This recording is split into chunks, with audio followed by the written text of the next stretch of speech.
Hello, जय हिंद साथियों। तो क्या हाल चाल है आपके। आई होप कि आप सब अच्छे होंगे। तो साथियों, आज की इस क्लास में हम देखने वाले हैं यूपी पुलिस कांस्टेबल से साथियों, जीके जीएस से साथियों, कुछ ऐसे प्रश्न जो कि आपकी यूपी पुलिस परीक्षा के लिए काफ़ी ज़्यादा इंपॉर्टेंट होंगे। तो साथियों, मैंने इस क्लास में सभी क्वेश्चन सिलेक्टेड और अच्छे लेवल के रखे हैं। तो साथियों, इस बार क्लास को लास्ट तक जरूर देखते रहना। साथियों, टोटल 50 क्वेश्चन होने वाले हैं इस क्लास में। तो 50 में से आप ये देखिए आपके कितने नंबर सही हो रहे हैं, यानी कि मॉक टेस्ट लगाइए इस क्लास में कि आपके इस क्लास से कितने नंबर बिल्कुल सही हो रहे हैं।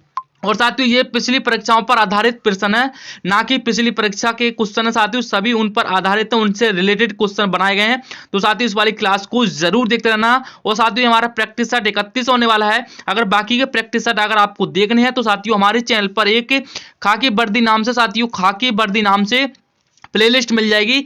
वहां से जाके साथियों इस सभी प्रैक्टिस सेटों को एक बार से रिवीजन कर लीजिए। आपकी एग्जाम के लिए सभी क्लासें इंपॉर्टेंट और अच्छी लेवल की हैं, तो साथियों उनको जाके जरूर देखना।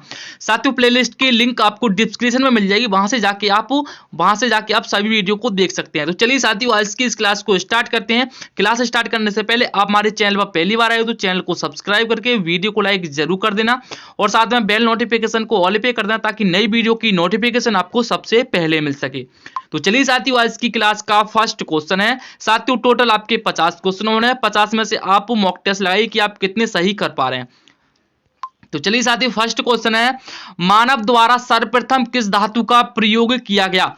मानव द्वारा सर्वप्रथम किस धातु का प्रयोग किया गया। अच्छे लेवल का क्वेश्चन आपकी स्क्रीन पर है। बताइए साथियों, क्या होगा सही आंसर। तो साथियों, पहले का ऑप्शन बी बिल्कुल राइट आंसर हो जाएगा, तांबा। क्या, तांबा बिल्कुल करेक्ट आंसर है। मानव द्वारा सर्वप्रथम तांबा का प्रयोग किया गया था। अगला क्वेश्चन देखते हैं, दीवाने अमीर को ही विभाग की स्थापना किस सुल्तान ने की थी। किस सुल्तान ने की थी साथियों। मोहम्मद बिन तुगलक ने, फिरोज तुगलक ने, सिकंदर लोदी ने, बहलोल लोदी ने। तो क्या होगा सही आंसर। तो सही आंसर हो जाएगा आपका ऑप्शन ए, मोहम्मद बिन तुगलक ने साथियों दीन अमीर को ही विभाग की स्थापना की थी। ऑप्शन ए बिल्कुल करेक्ट आंसर हो जाएगा। अगर साथियों आपको इस क्लास की पीडीएफ चाहिए तो डिस्क्रिप्शन में मिल जाएगी, वहां से जाके डाउनलोड कर लेना। लेकिन पहले क्लास में मॉक टेस्ट लगाइए। किस शासक की मंत्रिपरिषद को अष्टप्रधान की संज्ञा दी गई थी। वो बताइए साथियों, किस शासक की मंत्रिपरिषद को अष्टप्रधान की संज्ञा दी गई थी। तो किसे दी गई थी। शिवाजी, क्राय, अकबर, चंद्रगुप्त द्वितीय। तो क्या होगा सही आंसर। तो ऑप्शन ए बिल्कुल करेक्ट आंसर हो जाएगा। क्या, शिवाजी को साथियों अष्टप्रधान की संज्ञा दी गई थी। अगला क्वेश्चन देखते हैं, सती प्रथा का अंत तथा ठगी प्रथा को समाप्त करने का श्रेय किसे है। वो बताइए साथियों, सती प्रथा, यहां पर दो बात हो रही है, सती प्रथा तथा अंत तथा ठगी प्रथा को अंत यानी कि समाप्त करने का श्रेय किसे है। तो किसे है साथियों। तो चौथे का डी बिल्कुल करेक्ट आंसर है। क्या, डी बिल्कुल करेक्ट आंसर है। लॉर्ड विलियम बेंटिक ने साथियों इन सभी प्रथाओं को समाप्त किया था। अगला क्वेश्चन देखते हैं, राज्य हड़प नीति निम्न में से किसके द्वारा लागू किया गया था। किसके द्वारा लागू किया गया था साथियों। तो सही आंसर है ऑप्शन सी, लॉर्ड डलहौजी। तो साथियों, आपने अभी तक 5 क्वेश्चन पढ़े। एक बार से क्लास को लाइक कर दी सभी भाई लोग, एक बार को क्लास को लाइक कर दिए। जो भाई नए आए हैं वो सब्सक्राइब भी कर लीजिए। तो चलिए साथियों, नेक्स्ट क्वेश्चन है हमारा, मुद्रा राक्षस नामक पुस्तक का लेखक कौन था। बताइए साथियों, मुद्रा राक्षस नामक पुस्तक का लेखक कौन था। एक बार से इस प्रश्न का सही आंसर सभी भाई लोग बताएंगे क्या होगा। तो छठे का ए बिल्कुल करेक्ट आंसर हो जाएगा। विशाख दत्त ने साथियों मुद्रा राक्षस नामक पुस्तक को लिखा था। ऑप्शन ए बिल्कुल करेक्ट आंसर है। अगला क्वेश्चन देखते हैं, कला की राजधानी और पहाड़ी शैलियां किसके लिए प्रसिद्ध हैं। बताइए साथियों, कला की राजस्थानी और पहाड़ियां यानी कि पहाड़ी शैलियां किसके लिए प्रसिद्ध हैं। एक बार से साथियों सही आंसर बताइए। वो बताइए साथियों, क्या होगा सही आंसर। कला की राजस्थानी और पहाड़ी शैलियां किसके लिए प्रसिद्ध हैं। तो करेक्ट आंसर हो जाएगा ऑप्शन डी, क्या, चित्रकला के लिए। क्या सर जी, चित्रकला के लिए प्रसिद्ध है। अगला क्वेश्चन देखते हैं, यामिनी कृष्णमूर्ति किस नृत्य शैली के लिए विख्यात हैं। बताइए साथियों, यामिनी कृष्णमूर्ति किस नृत्य शैली के लिए विख्यात हैं। बताइए साथियों, सही आंसर क्या होगा। तो 8 का सी बिल्कुल करेक्ट आंसर हो जाएगा, भरतनाट्यम। भरतनाट्यम बिल्कुल करेक्ट आंसर है साथियों। अगला क्वेश्चन देखते हैं, लंदन किस नदी के किनारे स्थित है? लंदन किस नदी के किनारे स्थित है? तो सही आंसर हो जाएगा टेम्स नदी के किनारे। क्या? टेम्स नदी के किनारे साथियों ये स्थित है, आपको ध्यान रखना है। ऑप्शन बी बिल्कुल करेक्ट आंसर है, 9 का बी बिल्कुल सही आंसर हो जाएगा। अगला क्वेश्चन देखते हैं। भारतीय मानक समय आधारित है, भारतीय मानक समय आधारित है, बताइए साथियों। तो 10वां प्रश्न आपकी स्क्रीन पर आ चुका है, तो 10 के का बताइए साथियों क्या होगा सही आंसर। तो सही आंसर हो जाएगा ऑप्शन डी। क्या? 10 का डी बिल्कुल करेक्ट आंसर है। 82 डिग्री 30 मिनट पश्चिम देशांतर पर साथियों भारतीय मानक समय आधारित है, ऑप्शन डी बिल्कुल ध्यान रखना है आपको इसकी डिटेल चाहिए। तो भारतीय मानक समय 82.30 मिनट पश्चिम देशांतर रेखा को माना गया है। यह रेखा ग्रीनविच समय से 5 घंटा 30 मिनट आगे है। ध्यान रखना है साथियों, आपको जो बताते जा रहा हूं उसको नोट करते जाना। भारत की मानक समय रेखा 5 राज्यों उत्तर प्रदेश, मध्य प्रदेश, छत्तीसगढ़, उड़ीसा और आंध्र प्रदेश से गुजरती है। आपको ध्यान रखना है साथियों, भारत की जो मानक समय रेखा है साथियों वो 5 राज्यों से गुजरती है। आपको ध्यान रखना है, जो भारतीय मानक समय की रेखा है साथियों वो 5 राज्यों से होकर गुजरती है। आपको ध्यान रखना है साथियों, यूपी से गुजरती है। क्या? यूपी से गुजरती है। और एमपी से गुजरती है। क्या? एमपी से गुजरती है साथियों आपकी। और छत्तीसगढ़ से, उड़ीसा से और आंध्र प्रदेश से। नोट कर लेना। अगला क्वेश्चन देखते हैं। पृथ्वी के अतिरिक्त किस ग्रह पर वायुमंडल पाया जाता है? पृथ्वी के अतिरिक्त किस ग्रह पर वायुमंडल पाया जाता है? तो 11 का साथियों बी बिल्कुल सही आंसर हो जाएगा। क्या? मंगल ग्रह पर। मंगल ग्रह पर साथियों पृथ्वी के अलावा वायुमंडल पाया जाता है। अगला क्वेश्चन देखते हैं। नीला ग्रह के नाम से जाना जाता है, नीला ग्रह के नाम से जाना जाता है, तो कौन जाना जाता है सर जी? तो 12 का बी बिल्कुल करेक्ट आंसर हो जाएगा। पृथ्वी को साथियों नीला ग्रह के नाम से जाना जाता है। अगला क्वेश्चन देखते हैं। भारतीय रिजर्व बैंक का राष्ट्रीयकरण किया गया था, बताइए साथियों। भारतीय रिजर्व बैंक का राष्ट्रीयकरण किया गया था। साथियों ये क्वेश्चन आपका रिपीटेड क्वेश्चन है, हर परीक्षा में ज्यादा से ज्यादा पूछा जाता है, तो साथियों इसको एक बार से डिटेल में जरूर पढ़ लेना। भारतीय रिजर्व बैंक का राष्ट्रीयकरण किया गया था, तो कब किया गया था? तो 13 का सी बिल्कुल करेक्ट आंसर हो जाएगा। 13 का सी बिल्कुल सही आंसर है। क्या? 1949 ईस्वी को साथियों 1949 ईस्वी को भारतीय रिजर्व बैंक का राष्ट्रीयकरण किया गया था। चलिए अगला क्वेश्चन देखते हैं। भारतीय विदेश व्यापार संस्थान कहाँ स्थित है? भारतीय विदेश व्यापार संस्थान कहाँ पर स्थित है? तो सही आंसर हो जाएगा ऑप्शन ए। क्या? 14 का ए बिल्कुल सही आंसर है। क्या? न्यू दिल्ली में, यानी कि न्यू दिल्ली में साथियों भारतीय विदेश व्यापार संस्थान का संस्थान स्थित है। आपको ध्यान रखना है, न्यू दिल्ली। अगला क्वेश्चन देखते हैं। भारत में कार्यपालिका का अध्यक्ष कौन होता है? भारत में कार्यपालिका का अध्यक्ष कौन होता है? तो 15 का बताइए साथियों क्या होगा? तो भारतीय संघ की कार्यपालिका का प्रमुख राष्ट्रपति होता है। क्या? राष्ट्रपति होता है, ध्यान रखना। ऑप्शन ए बिल्कुल सही आंसर हो जाएगा, राष्ट्रपति होता है साथियों। ये अनुच्छेद 52 से संबंधित है। क्या? अनुच्छेद 52 को आपको ध्यान रखना है, एक बार से सुनो। भारतीय संघ की कार्यपालिका का प्रमुख राष्ट्रपति अनुच्छेद 52 के तहत होता है। संघ की संपूर्ण कार्यपालिका शक्ति राष्ट्रपति में निहित होती है, आपको ध्यान रखना है। अगला क्वेश्चन देखते हैं। भारतीय संघ की शक्ति किसमें निहित है? भारतीय संघ की शक्ति किसमें निहित है? 16वां प्रश्न आपकी स्क्रीन पर है, और 16 का साथियों ए बिल्कुल सही आंसर है। क्या? संसद में। संसद में निहित होती है साथियों। भारतीय संघ की जो शक्ति निहित होती है वो संसद में निहित होती है। अगला क्वेश्चन देखते हैं। व्यक्तिगत स्वतंत्रता के लिए निम्नलिखित में से कौन सी रिट याचिका दायर की जा सकती है? वो बताइए साथी, कौन सी रिट याचिका दायर की जा सकती है? 17वां प्रश्न आपकी स्क्रीन पर है, और 17 का राइट आंसर ऑप्शन बी हो जाएगा। क्या? ऑप्शन बी हो जाएगा। हेबियस कार्पस बंदी प्रत्यक्षण साथियों इस पर की जा सकती है। अगला क्वेश्चन देखते हैं। भारतीय संविधान की किस अनुसूची में राजभाषा उल्लेख है? बताइए साथियों, भारतीय संविधान की किस अनुसूची में राजभाषा उल्लेख है? तो किस में उल्लेख है साथियों? 18वां प्रश्न आपकी स्क्रीन पर आ चुका है। एक बार से सभी भाई लोग क्लास को लाइक कर देंगे, क्लास को लाइक कर देंगे, और चैनल पर पहली बार आए हो तो सब्सक्राइब भी जरूर कर लेंगे।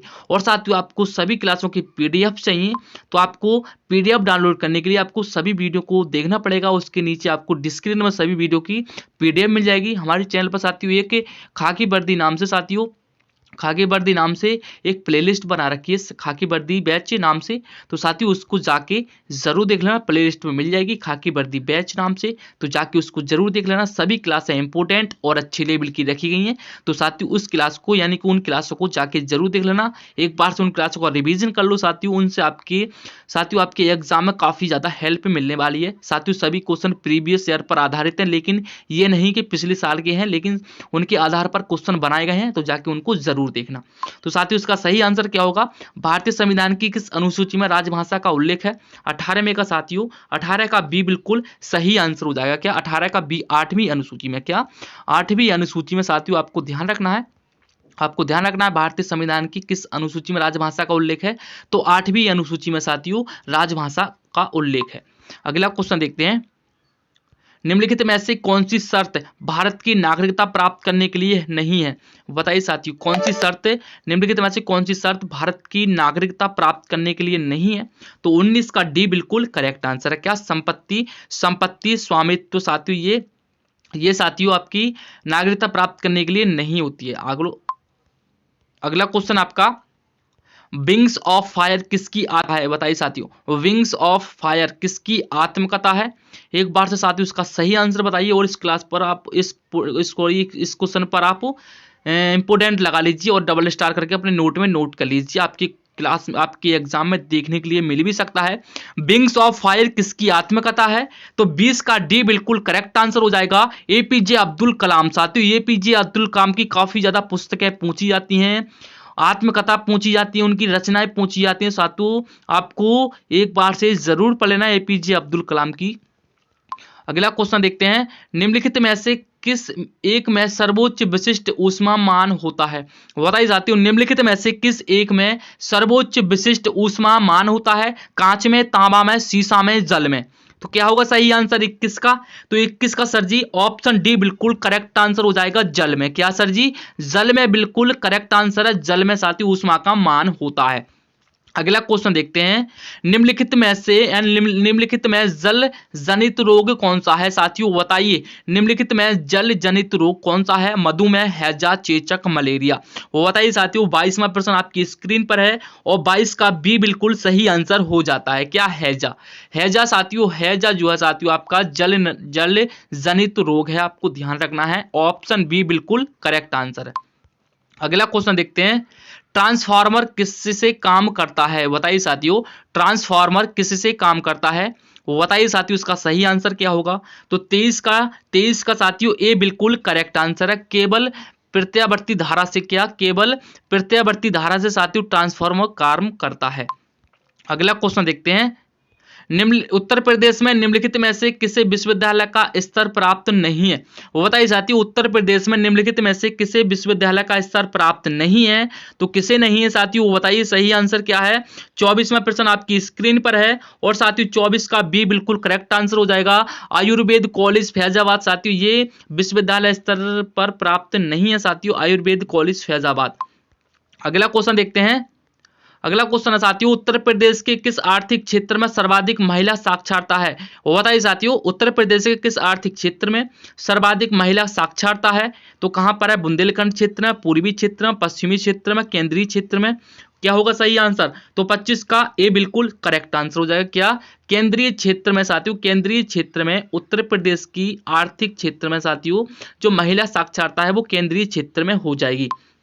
आपको ध्यान रखना है, बागों का शहर नाम से उत्तर प्रदेश का कौन सा शहर प्रसिद्ध है? बागों का शहर नाम से उत्तर प्रदेश का कौन सा शहर प्रसिद्ध है? 26वां प्रश्न आपकी स्क्रीन पर है, और 26 का सही आंसर बताइए क्या होगा? 26 का एक बार से सभी भाई लोग सही आंसर लिखेंगे। चलिए इसका 26 का साथियों आपका सही आंसर हो जाएगा ऑप्शन ए, 26 का ए बिल्कुल करेक्ट आंसर है, लखनऊ। क्या लखनऊ साथियों बागों का शहर भी कहा जाता है, लखनऊ को नवाबों का शहर भी कहा जाता है। चलिए इंपोर्टेंट पॉइंट बताते हैं, उत्तर प्रदेश की राजधानी लखनऊ को बागों का शहर कहा जाता है। लखनऊ में उत्तर मध्यकाल में कई इलाकों में बाग लगे हुए थे, बागों के लिए विख्यात लखनऊ में कई इलाकों का नाम इसमें संबंधित है। देखिए साथियों आपको बागों के नाम बताते हैं, जैसे आपका चार बाग हो गया। क्या? चार बाग आपको ध्यान रखना है, चार बाग से आपसे क्वेश्चन भी पूछ सकता है। चार बाग हो गया, और हो गया आराम बाग। क्या आराम बाग साथियों, ये भी आपका लखनऊ में है। आराम बाग आपका ये भी आपका लखनऊ में है आराम बाग। और आपका हो गया लाल बाग साथियों, ये 3 प्रसिद्ध बाग हैं, इनको नोट कर लेना। एक हो गया आपका, एक क्या होगा, चार बाग हो गया। क्या चार बाग हो गया सर जी, चार बाग हो गया आपका। और एक हो गया सर जी आपका आराम बाग। क्या आराम बाग हो गया आराम बाग। आराम बाग को लिखना है और आपको लिखना है लाल बाग। क्या लाल बाग को लिखना है सर जी लाल बाग। ये साथियों 3 बाग आपके लखनऊ में स्थित हैं और काफी ज्यादा प्रसिद्ध हैं साथियों, इनके बारे में थोड़ा सा पढ़ जरूर लेना। अगर साथियों आपको बागों के ऊपर, महोत्सव के ऊपर कोई भी वीडियो चाहिए तो कमेंट में टाइप करना, मैं आपके लिए एक अच्छी सी वीडियो लेके आऊंगा। अगला क्वेश्चन देखते हैं।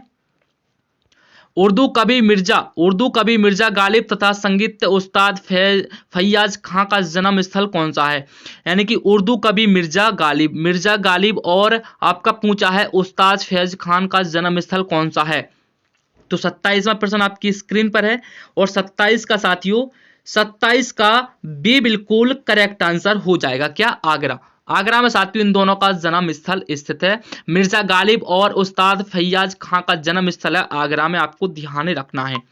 अगला क्वेश्चन देखते हैं। उत्तर प्रदेश के किस आर्थिक क्षेत्र में सर्वाधिक जनसंख्या निवास करती है? वो बताइए साथियों, कहां पर सबसे ज्यादा जनसंख्या निवास करती है? 28 में का वो बताइए क्या होगा सही आंसर?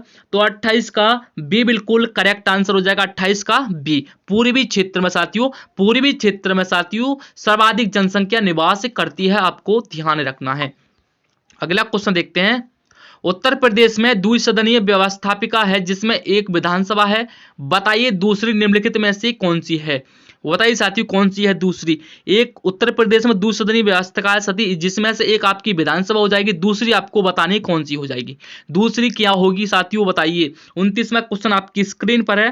तो 29 का, तो साथियों जो 29 का राइट आंसर है ऑप्शन बी हो जाएगा। क्या ऑप्शन बी, विधान परिषद। एक आपकी विधानसभा हो जाएगी, दूसरी आपकी विधान परिषद हो जाएगी, आपको ध्यान रखना है साथियों। द्विसदनीय विधायिका संविधान के भाग 6, क्या संविधान के भाग 6 व अनुच्छेद 169, आपको ध्यान रखना है साथियों, इसके द्वारा बनाई जाती है। क्या इनके द्वारा संविधान के भाग 6 और अनुच्छेद 169 के द्वारा ये बनाई जाती है, आपको ध्यान रखना है। अगला क्वेश्चन देखते हैं।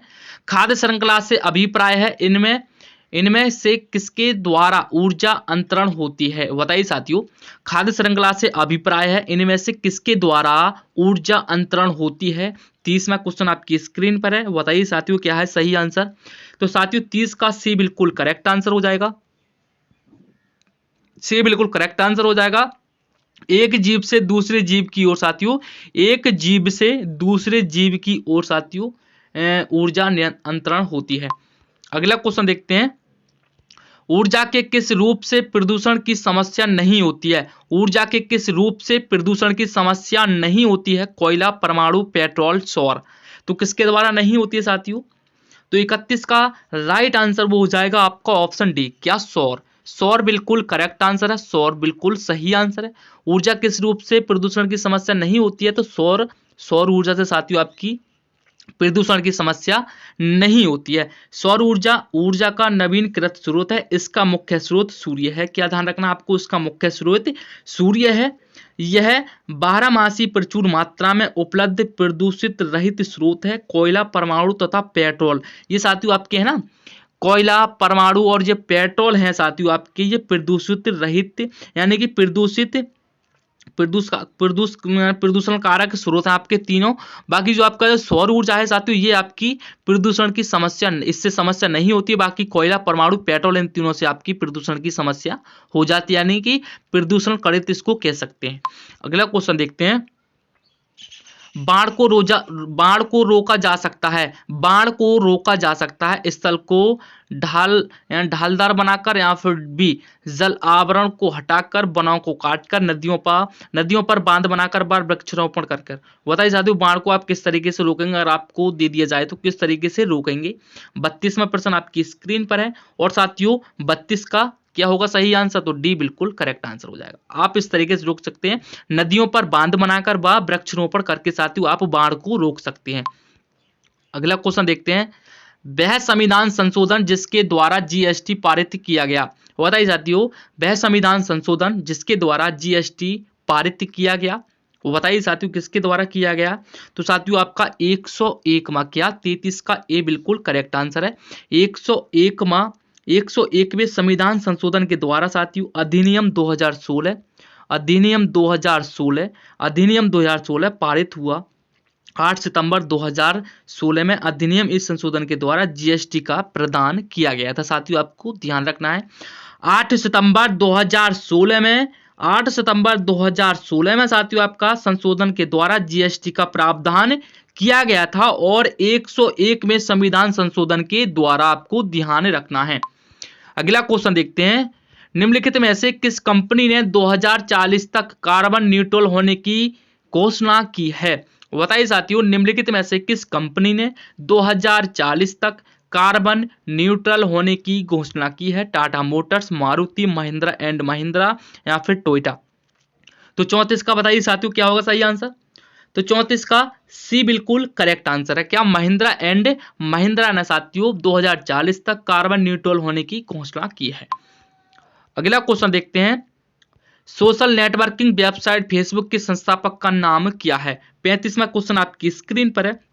तो सोशल नेटवर्किंग साइट फेसबुक के संस्थापक हो जाएंगे मार्क जुकरबर्ग। क्या मार्क जुकरबर्ग हो जाएंगे। इस समय ये फेसबुक के चेयरमैन और सीईओ हैं। आपको ध्यान रखना है इस समय ये यानी कि वर्तमान में फेसबुक के सीईओ भी हैं और साथियों इसके चेयरमैन भी हैं, यानी कि चेयरमैन सीईओ हैं। फेसबुक का मुख्यालय साथियों कैलिफोर्निया में स्थित है। क्या अगर आपसे पूछे फेसबुक का मुख्यालय कहां पर है तो कैलिफोर्निया हो जाएगी। और कैलिफोर्निया है कहां पर, तो ये साथियों अमेरिका, यानी कि अमेरिका की कंपनी है। सर जी ये अमेरिका की कंपनी है फेसबुक, अमेरिका की कंपनी है फेसबुक।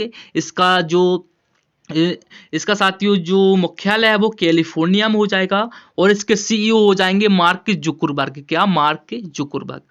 अगला क्वेश्चन देखते हैं, केंद्रीय चावल अनुसंधान संस्थान कहां अवस्थित है। साथियों ये मैंने आपको दूसरी बार क्वेश्चन बता रहा हूं, सही आंसर क्या होगा। अगर आपने 2 से 3 वीडियो यानी पिछली 2 से 3 वीडियो अगर आपने देखी होंगी ना तो आप इस क्वेश्चन का आंसर बड़ी आसानी से बता देंगे। केंद्रीय चावल अनुसंधान संस्थान कहां अवस्थित है। कटक, शिमला, राजमुंदरी, लखनऊ। क्या होगा साथियों 36वें क्वेश्चन का राइट आंसर। तो 36 का ए बिल्कुल करेक्ट आंसर है। क्या 36 का ए कटक में साथियों आपका जो कटक है ना इसमें साथियों चावल अनुसंधान संस्थान अवस्थित है। आपको ध्यान रखना है कटक बिल्कुल करेक्ट आंसर हो जाएगा। अगला क्वेश्चन देखते हैं, बैरोमीटर की खोज किसने की थी। बैरोमीटर की खोज किसने की थी साथियों। तो 37वां बताइए क्या है सही आंसर। तो साथियों 37 का बी बिल्कुल करेक्ट आंसर हो जाएगा। बी बिल्कुल करेक्ट आंसर हो जाएगा, यानी कि ई टोरिसली साथियों ये बैरोमीटर की खोज की थी इन्होंने। साथियों नाम पढ़ने में थोड़ा दिक्कत आ रही है, सॉरी माफी चाहता हूं। लेकिन जो बैरोमीटर की खोज की थी साथियों आपकी यानी कि ई टोरिसेली ने की थी। क्या चलिए साथियों आप देख लेना, ई टोरिसेली ने इसकी खोज की थी। बैरोमीटर की खोज किसने की थी तो ई टोरिसेली ने की थी। कि आपको ध्यान रखना है साथियों, थोड़ा पढ़ने में माफी चाहूंगा, थोड़ा गलती हो गया। अगला है आपका North Atlantic treaty organization NATO के संदर्भ में निम्न कथनों पर विचार कीजिए। North Atlantic treaty organization NATO के संदर्भ में निम्नलिखित कथनों पर विचार कीजिए। आपका पहला कथन हो गया यहाँ पर, अप्रैल 2023 में फिनलैंड नाटो का 31वां सदस्य बना। दूसरा है आपकी इसकी स्थापना वर्ष 1949 में की गई थी। उपरोक्त कथनों में से कौन सा से सही है। तो कौन सा सही हो जाएगा बताइए साथियों, कौन सा कथन सही है। बिल्कुल अप्रैल 2023 में फिनलैंड नाटो का 31वां सदस्य बना। क्या बताइए साथियों बना क्या बताइए। नहीं बना ना, क्या बना नहीं बना। तो साथियों आप एक बार से ध्यान से पढ़िए फिर आप क्वेश्चन का आंसर लगाइए। क्या अप्रैल 2023 में फिनलैंड नाटो का 31वां सदस्य बना। क्या बना। तो कौन न बना सर जी, तो हाँ जी बना था। क्या हाँ जी बना था सर जी, हाँ जी बना था, बिल्कुल सही आंसर है। इसकी स्थापना वर्ष 1949 में की गई थी। उपयुक्त कथनों में से कौन सा सही है, यानी कि इसकी स्थापना 1949 में की गई थी। हाँ जी की गई थी, बिल्कुल सही है। तो आपका ऑप्शन सी बिल्कुल करेक्ट आंसर है। क्या एक और दोनों साथियों आपके बिल्कुल सही है। आपको ध्यान रखना है साथियों, क्वेश्चन आपसे किसी भी तरीके से पूछ सकता है, कथन बना के पूछ सकता है, आपसे पूछ सकता है, यानी कि ये यानी कि इसे ऐसे यहाँ पर पूछा है ना, इसकी स्थापना 1949 में, अगर आपको 1950 लिखा हुआ था साथियों तो आप यहाँ पर क्या करते, तो केवल एक सही करते। क्या, केवल एक ही सही है साथियों। इस तरीके से आपके क्वेश्चन पूछे जाते हैं। तो साथियों आपने जो आपके जीके जीएस से क्वेश्चन आएंगे आपके पेपर में, वो साथियों आपके 38 नंबर की जीके जीएस आएगी। क्या, 38 नंबर की आपकी जीके जीएस आएगी, जीके जीएस आएगी, और उसमें आपकी करंट अफेयर्स भी शामिल होगी। क्या, करंट अफेयर्स जीके जीएस आपकी 38 नंबर की आएगी। और साथियों जो हिंदी आपकी कितने नंबर की आएगी, यानी हिंदी और जीके जीएस की बात करें तो साथियों 76 नंबर की आने वाली है। तो साथियों 38 क्वेश्चन आपने यानी कि जीके जीएस से पढ़े। तो साथियों आप मुझे ये बताइए कि आपने 38 में से कितने क्वेश्चनों का अभी तक आपने सही आंसर लगाया है, कितने क्वेश्चनों का आपने अभी तक सही आंसर लगाया है। साथियों आपको एक तरीका बताता हूं कि आप किस तरीके से साथियों अपना मॉक टेस्ट लगाया करेंगे। देखिए साथियों आपके पास सादा पेज, यहाँ पर किसी भी तरह का खाली पेज तो होगा, कॉपी वगैरह रफ वगैरह होगा, सही है। उसमें आपको इस तरीके से लाइन काट लेनी है। लाइन काटने के बाद आपको यहाँ पर यानी कि क्वेश्चन के हिसाब से आपको चलते जाना है, 1 2 3, यानी कि इस तरीके से आपको अपने पेज में 10 तक लिख लेना है। उसके बाद वीडियो के अकॉर्डिंग आप लिखते जाना। और साथियों आपको पहले का आपको यहाँ पर ऑप्शन लगाना, यानी कि आपके यहाँ पर 4 ऑप्शन दिए गए, जैसे कि आपके यहाँ 4 ऑप्शन दिख रहे हैं, सही है। तो आपको जो भी आंसर आपका आपके दिमाग में आए साथियों उसी को यहाँ पर लिखना। क्या, मेरे दिमाग में क्या है, यहाँ पर सी आया, अगर आपके दिमाग में यहाँ पर सी आया तो सी ही लिखना। अगर आपका गलत हो तो उसको काट कर तब वहां पर आपको सही वाला लिखना है, ताकि आपको ये नॉलेज हो सके कि हमारे इस क्लास से कितने क्वेश्चन सही हुए। देखो साथियों क्वेश्चन आपके कहीं से भी और किसी भी यूट्यूबर के यानी किसी भी किताब से कहीं से भी आ सकते हैं। ये मैं सोचो कि आपके कि सर जी मैं तो वहीं से पढ़ूंगा तो वहीं से आएंगे, नहीं, ऐसा नहीं है। आपकी जीके जीएस कभी भी आपकी एक जगह से नहीं आती है। तो साथियों आप सबकी क्लासें देखो, जो भी करना आप कर लीजिए, लेकिन साथियों आपको मॉक टेस्ट लगाने का तरीका सबसे अच्छा यही वाला है। तो साथियों इसको आप जरूर लिख लेना। चलिए साथियों आज की इस क्लास को यहीं पर एंड करते हैं और मिलते हैं किसी अगली क्लास के साथ। जब तक के लिए अपना ख्याल रखिए। जय हिंद, वंदे मातरम।